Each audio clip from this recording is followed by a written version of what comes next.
It says here the message today is the big three, spiritual truths for freedom. Is that a great topic? I wish I'd have thought of it. I have a little surprise for you this morning. I'm not going to give the message. Jordan Ash is going to give the message. Would you please come forward, young lady?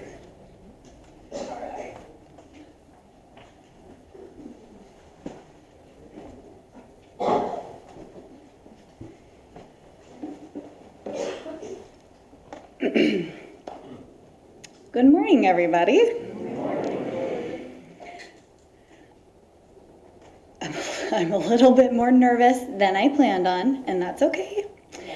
And I do want to say that during our time of greeting each other and hugging, I had immense peace, and it felt really awesome, and I just felt really grateful for all of you here, and I wanted to say thank you.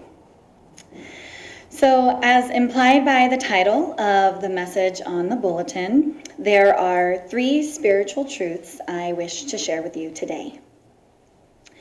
These 3 topics encompass what has been, for me, the most freeing principles I've encountered in my spiritual walk thus far. My desire in sharing them with you is that you too may experience the reclamation of personal power that comes with embracing these truths.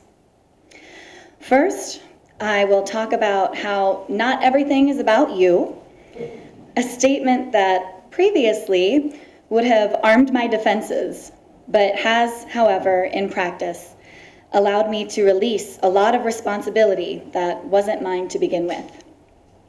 Second, I will encourage you to embrace the practice of cleaning up your side of the street, a process that requires developing humility, something many of us can find challenging, but results in a huge weight being lifted from our shoulders. Lastly, we'll discuss my favorite spiritual truth: you can always choose again. Let's dive in. Spiritual truth number 1, not everything is about you. It's a little jarring when you hear that. At least it was for me. It sounds almost accusatory. But I wonder, is that because we're taking that statement personally and making it about us? Making it about me instead of the general audience for which it is intended? It's a very human thing to relate things back to ourselves. We all do it, or have done it, or will do it, but nothing anyone else thinks, says, or does is about you. And one of my favorite, gurus, Bernadette Logue, phrases it very well. She says, "It doesn't matter what they say to you, what they think about you. It doesn't matter what they do towards you in terms of their behavior. It is not about you." When you make what other people say and think about you, you are at the whim of them, and you'll find yourself getting into very difficult places of pain and suffering. What you want to understand is that what they're doing and what they're saying, what they're choosing and not choosing, or how they're treating you, is really not about you. It's about them. Everybody is simply behaving out of their own little inner worlds. What they believe and what they think and what they want and how they perceive and interpret life, and then they project that into the world. This is what's happening for everyone. This is what you do, and this is what I do. And what happens is other people are on the receiving end of that. Now, what you want to remember is when somebody is doing whatever they're doing, saying whatever they're saying, it really is just about their own gig and what they've got going on. It's about whatever thoughts are running through their head and whatever feelings they're having. But if you make it mean something dire about who you are, you're going to get yourself into a really sticky situation where, and that's when you'll end up feeling things like rejection and upset. So whenever you get into a situation where somebody is saying or doing something and you're feeling rejected, you want to say to yourself, this is not about me. What other people say and do is not about me. It is about them and their own inner world. I understand that much of what I've said covering this topic may sound very repetitive, but I'm doing so because I believe so fiercely in the importance of adopting this mindset. And I know that repetition is key when it comes to learning new information. Do you understand the relief that comes with recognizing that other people's behavior is not a reflection of you or your value? Who knows what's going on in their mind? I mean, can't you remember an instance where you snapped at somebody simply because you were having a bad day? It had nothing to do with them. It had everything to do with your level of patience, your level of stress, the amount of sleep you had or didn't have the previous night. So we know this is true when it comes to other people because we can see it is true about ourselves. Let's move on to spiritual truth number 2. Clean up your side of the street. Now, this is more of a principle than a truth, but tomato, tomato. You'll notice on your bulletin that one of our quotes this week is actually a Bible verse. It's Romans 12:18, and it says, "If it be possible, as much as lieth in you, live peaceably with all men." I love this verse. I have always loved this verse.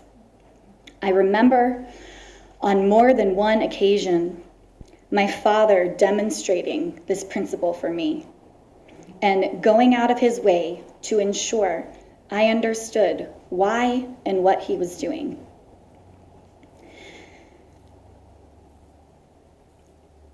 Can you think of an example in your life right now where there is contention or hurt between you and someone else?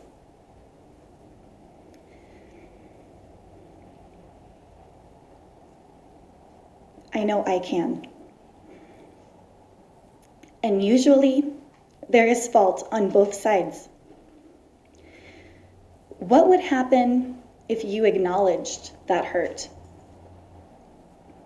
What if, instead of pointing fingers and saying, you did this and you did that, you went to that person and said,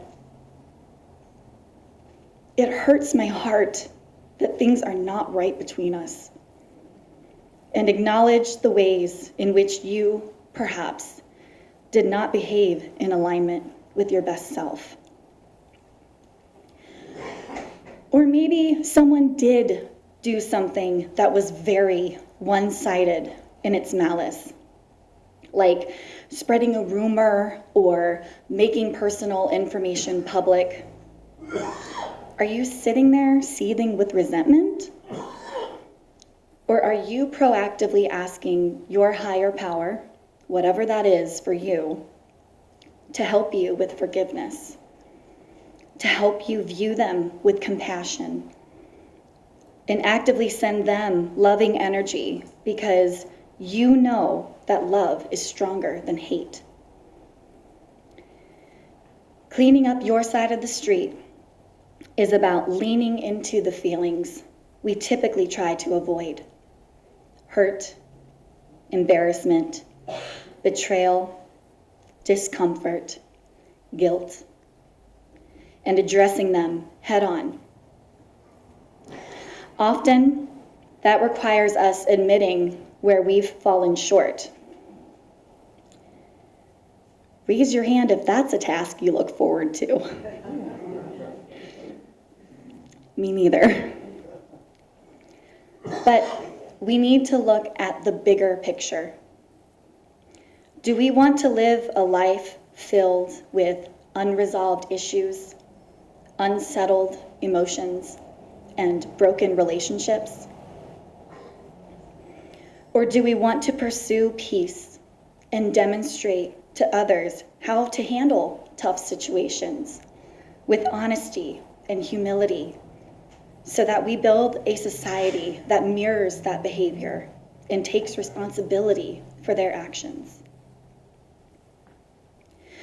Because of my father's dedication to passing this lesson on to me, I got to witness firsthand the peace that comes with doing your due diligence in maintaining relationships.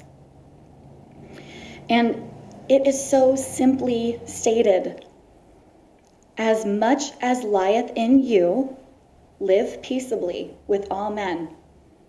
As much as you can do, do it. And for me, that precursory, if it be possible, silently implied, and that is enough.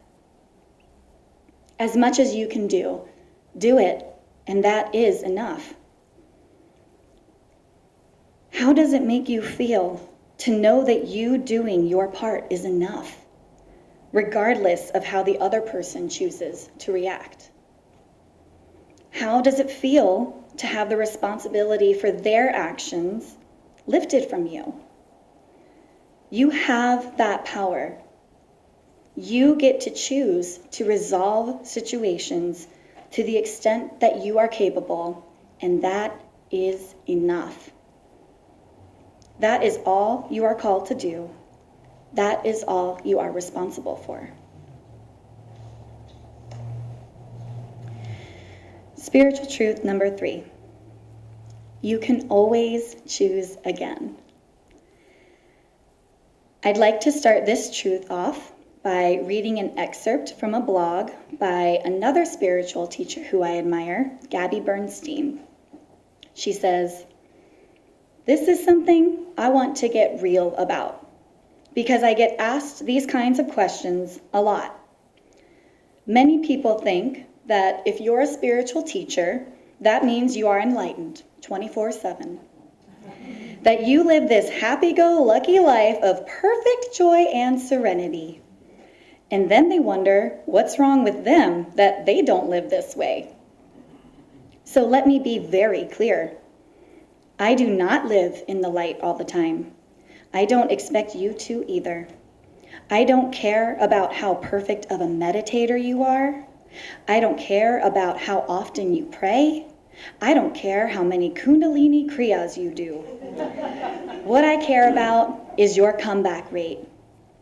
I care about how quickly you come back to love. Because the truth is that we all get taken out. We get knocked out of alignment all the time. We all have egos. We stress out, we freak out, we judge, we make mistakes. It happens to you, it happens to me, it happens to Oprah, it happens to everyone. The question is not, how do I live in the light all the time? Because that's not possible. Instead, the question is, how can I come back to love? This lesson was powerful for me and multifaceted. And I hope I do a clear job of explaining the many ways I find this applicable. I remember when I first read about it in her book, The Universe Has Your Back. I had been feeling trapped in a relationship that was no longer serving me, trapped in a job that was draining me, trapped in a living situation that was unhealthy for me, trapped because I felt I had to stick with these decisions I made. Because I'm loyal and I'm dependable. And I don't just run for the hills when the going gets tough. I see things through. But really, all I was seeing was myself crumbling. You see, I didn't realize there was a difference between running away from something and running towards something. And when we're running towards something, sometimes that means letting go of the things that are preventing us from moving forward. And that doesn't mean we failed. It means we chose a better path for ourselves. This principle of choosing again reminds me that at any moment, I am free to make a change. And I have practiced that both on a large scale and in day-to-day moments. This is not to say that we are excused from bearing responsibility for our choices. It's not oh, that didn't go well. I don't like the way that made me feel, so let's just pretend that never happened and I'll do something else. No. What it is taking stock of the results of our decisions, learning from the lessons therein, and making an informed decision moving forward based off of the diagnosis of those results. So if you snap at someone and you realize you were being a total jerk, there's nothing that says you have to leave it hanging like that. You have the opportunity to choose to go back and apologize and say, hey man, I was a real jerk when I said that to you. I apologize, and I hope you can forgive me. Or if you're way behind with your bills and you're beating yourself up for being fiscally irresponsible, what good is that going to do? Instead, you can choose again and say, okay, you know what? I can acknowledge that my poor spending habits led me here, but I'm ready to make a change. Let me call a financial advisor and talk to them about my options. I'm proud of myself for being willing to make a change, even when it's challenging. In every situation, you have the option to choose again. Doesn't that feel good? And sometimes there will be situations that are tough, regardless of what you choose. That's okay. That's a part of life, and there is growth and development waiting for you in those changes. There is so much more that could be said and expounded upon with all of the things we've covered here today. And I know these are tricky topics to deliver concisely, but I hope that I have given you enough to understand the basic principles of them. These truths remind me of the innate power within me. I get to choose whether or not I will allow someone else's words, actions, or opinions mean something about who I am, in recognizing that what they do is about what's going on in their world. I'm not giving them the power to dictate mine. I get to choose to do my part in creating and maintaining peaceful relationships and interactions with the people in my life. And I'm not giving my power over to them to fill me with worry if they choose to not respond in kind. Because I know that as much as I can do, I've done it, and that's enough. Most importantly, I embrace this power to choose and recognize that I can always choose again. This same power that is innate in me is innate in you, and this freedom from outside judgment is available to you. Don't give up your freedom. Don't give away your power to other people. They won't know what to do with it anyways. Come back to these truths when you are feeling trapped in a cycle of negativity and see how you can apply them to break free. The light in me recognizes the light in you. Thank you.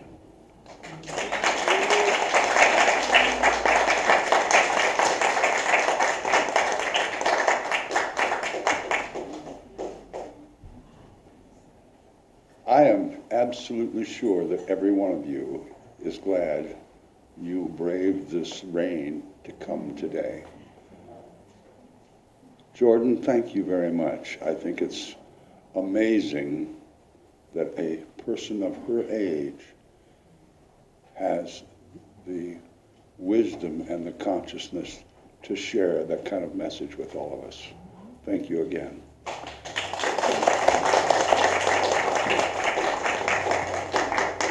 All right. She talked about making a little peace in your life. Let's make a little peace. Let's see if we can create some peace within ourselves to share with the rest of the world.